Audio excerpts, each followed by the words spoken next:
It happened during one of those late September nights, the kind where the air hangs heavy, the wind is still, and everything feels off.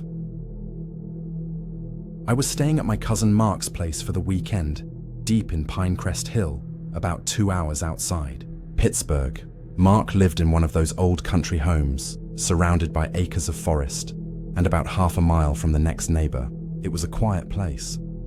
Too quiet sometimes. We were in the living room watching a documentary, half asleep from pizza and boredom, when everything suddenly went black. No warning, no flicker, just complete darkness. Even the fridge stopped humming. I instinctively pulled out my phone, but no signal. That was expected out there. But the real problem? No power, no reception, no lights. At first, we figured it was a basic power cut. Mark grabbed a flashlight from the kitchen drawer and said, "Let's check the breaker box. Maybe it tripped." We went outside with a couple of cheap flashlights and made our way around the back of the house. The woods beyond us looked like a wall of black. We could barely see 10 feet in front of us. The breaker hadn't tripped. Everything looked normal. But then Mark froze. He whispered, "Do you smell that?" I did. It was like burnt plastic and something else. Sharp, metallic. We scanned the yard. Nothing. When we got back inside, we lit a few candles and tried to laugh it off. We figured maybe a transformer blew and the electric company would handle it. We were wrong, because 20 minutes later, someone knocked on the front door. Mark and I stared at each other. There was no reason anyone would be out there.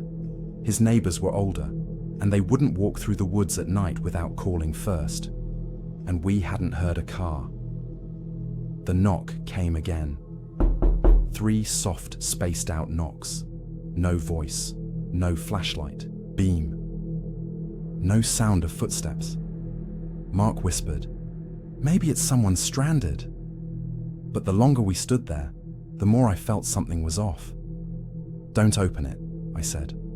We waited, holding our breath. Eventually, the knocking stopped. We peeked through the curtain. Nothing there. Mark double-locked the door, then grabbed his hunting knife from the drawer. I was already dialing 911. Even without signal, I figured maybe it would go through. It didn't. Suddenly, we heard movement outside. Not footsteps on the porch, but crunching leaves circling the house. Slow, deliberate. We killed the candles, sat in the dark. My heartbeat was so loud I could hear it in my ears. The back door creaked.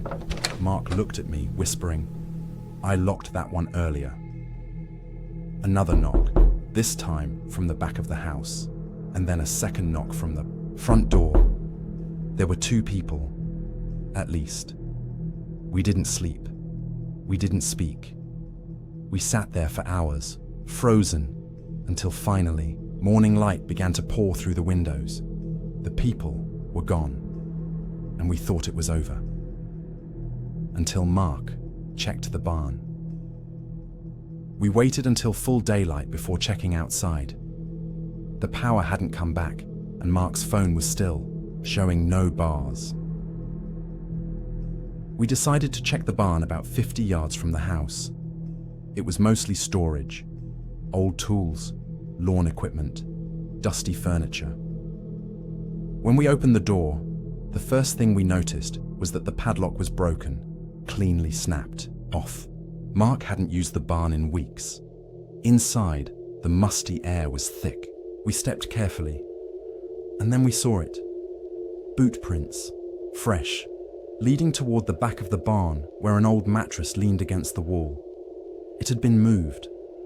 Behind it, a pile of candy bar wrappers, an empty water jug, a half-burned candle.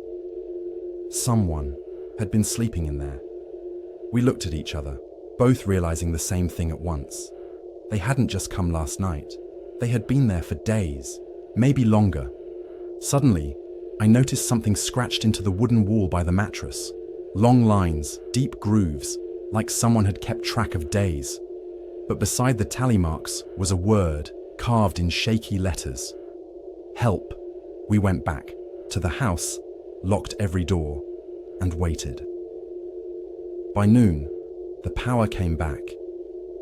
Mark's phone buzzed with a voicemail from a number he didn't recognize. It was mostly static, but in the background, we could hear muffled breathing and what sounded like whispering. "He's watching you from the trees." We called the cops. They came, checked the property, confirmed someone had been living in the barn. They found pieces of torn fabric and shoe prints leading back into the woods, but nothing else. They never caught anyone. 3 months later, Mark sold the house and moved into the city. As for me, I still can't sleep during storms or power cuts. And I'll never forget that moment, the way that knock felt like it was meant just for us. Because whoever they weren't trying to rob us. They were trying to stay close.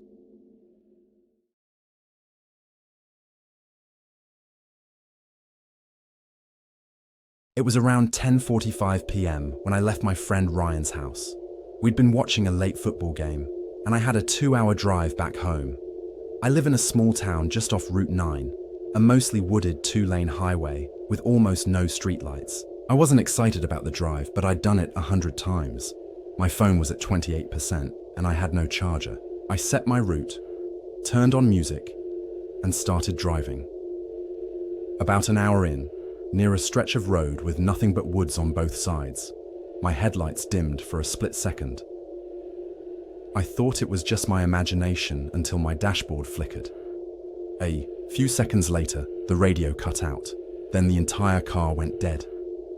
I coasted to the shoulder and tried restarting. Nothing. No lights. No sound. No power. It was pitch black. The kind of dark where you can't even see your own hands. I pulled out my phone. 1 bar. No data. I looked around. No houses, no passing cars. Just silence. I wasn't panicked yet. I figured I'd call roadside assistance or Ryan before my phone died. But every time I tried, the call wouldn't go through. I even tried 911. No dial tone, just silence. Then my phone shut off. 100% dead. I sat there for about 15 minutes, trying to stay calm. Then I saw something ahead. A faint light. Maybe from a flashlight, moving through the trees, on my side of the road. It was distant, like 40 or 50 yards away. At first, I felt relieved. Maybe a camper or someone who lived nearby. But the way the light moved, it stopped every few seconds, like someone was scanning or listening. Then it would move again. Stop. Move. Stop. And it was getting closer. I didn't have any weapon or flashlight, just a half-dead car, a useless phone, and my keys. I locked the doors, slid down in my seat, and watched the light through a crack in the window.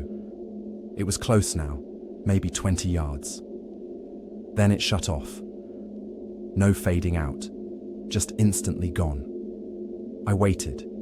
My hands were sweating, my chest tight. Suddenly, I heard leaves crunching near the passenger side of the car. Not loud, but careful, like someone trying not to be noticed. I didn't move, didn't even breathe. Then, something touched the handle of my door. I heard it, metal lightly clinking. I held the lock down with my hand. Whoever was outside tugged once, then again, harder. Then silence. Seconds later, the driver's side mirror cracked. Not shattered, just cracked like someone tapped it hard with a rock or stick. I couldn't take it anymore. I turned the key again, out of instinct, still dead. I was trapped. Then I saw another light, not a flashlight, but headlights coming from the far end of the road. A truck or SUV. It was distant but bright. Whoever was outside my car immediately ran into the woods. I didn't see them, just heard the sudden movement of breaking branches. The truck passed by slowly. I waved through the windshield, but they didn't stop. They probably didn't see me. But when they passed, their lights revealed something.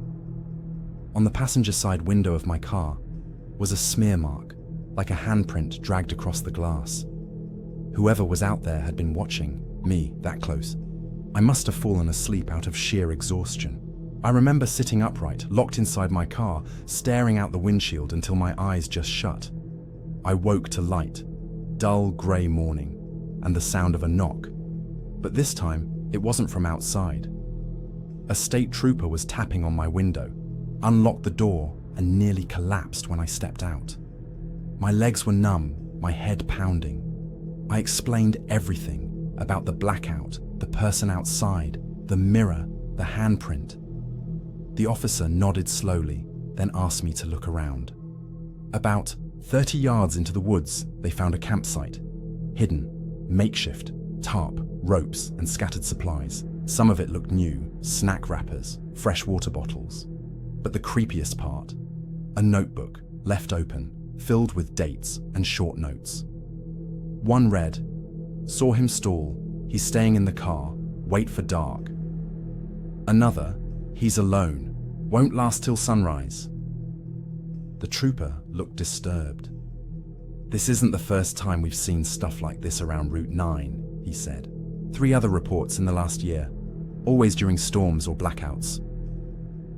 They towed my car. I got a ride home with a different officer. I didn't sleep for 2 nights. I later learned the blackout that night had been intentional.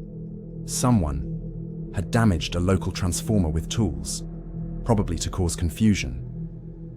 And from what I overheard, they never caught whoever was in those woods.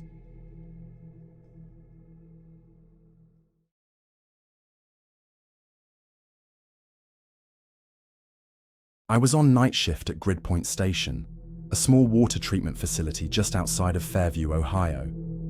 It's one of those jobs nobody really notices until something breaks. Most nights are uneventful. Just me in a secured building surrounded by chain link fencing, watching screens, monitoring levels, doing rounds every hour. That night started like any other. I clocked in at 11:45 p.m., brought coffee in a steel thermos, and prepared for a long, dull shift. We'd had some bad windstorms earlier in the evening, but nothing alarming. Still, as standard protocol, I checked the backup generator, just in case. It was fully fueled and ready. Around 12:50 a.m., the building lights flickered once, then everything went black. Every screen, every hallway, even the red emergency lights didn't come on. Only my radio and flashlight remained working. Power loss at Gridpoint, I radioed to dispatch. Static. No response. I stepped outside the main office. The entire facility was dark, total blackout. I scanned the fence line with my flashlight. Nothing but trees beyond it, swaying quietly. That's when I heard it. Not wind, not wildlife. Something metallic, like a chain dragging against steel. Maybe a piece of the fence, I thought. I walked over to the east fence line, where a service gate is chained shut at all times. The chain wasn't broken, but it had been moved, still swinging slightly, like someone had just stepped away from it. I went back to the control room, now lit only by my flashlight beam and the faint green of my backup monitor, battery operated, separate from the grid. I checked the live security feed. Only a few cameras were still running, and even those flickered with static. One camera, Zone C by the water tanks, briefly showed a figure standing at the edge of the gravel path. Just standing. No tools. No vehicle. No ID. Before I could zoom in, the feed died.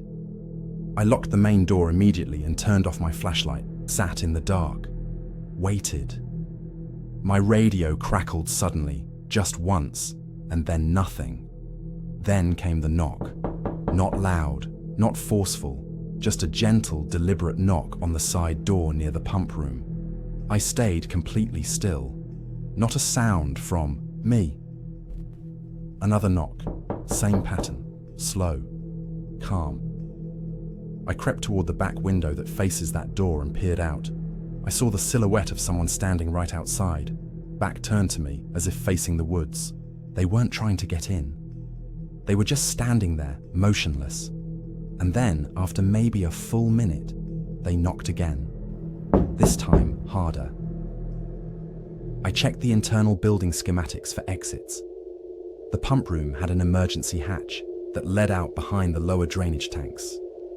If I needed to run, that was my route. But I waited, and waited, and eventually the silhouette was gone.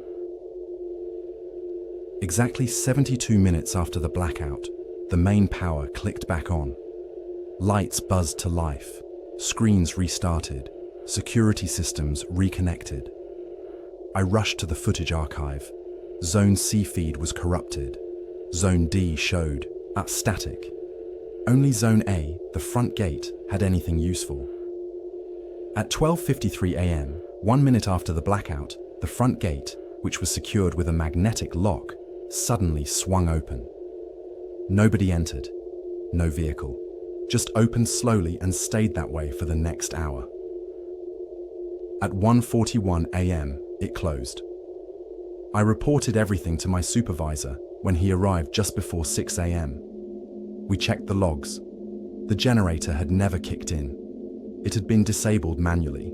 Someone had cut the fuel line cleanly without leaving any debris or forcing the cabinet open. The strangest part? No signs of forced entry. No fingerprints. No damage. The official report called it an equipment failure and unauthorized fence tampering. But I know what I saw. Someone was already inside the compound before the power went out, and they knew exactly how long to wait in the dark.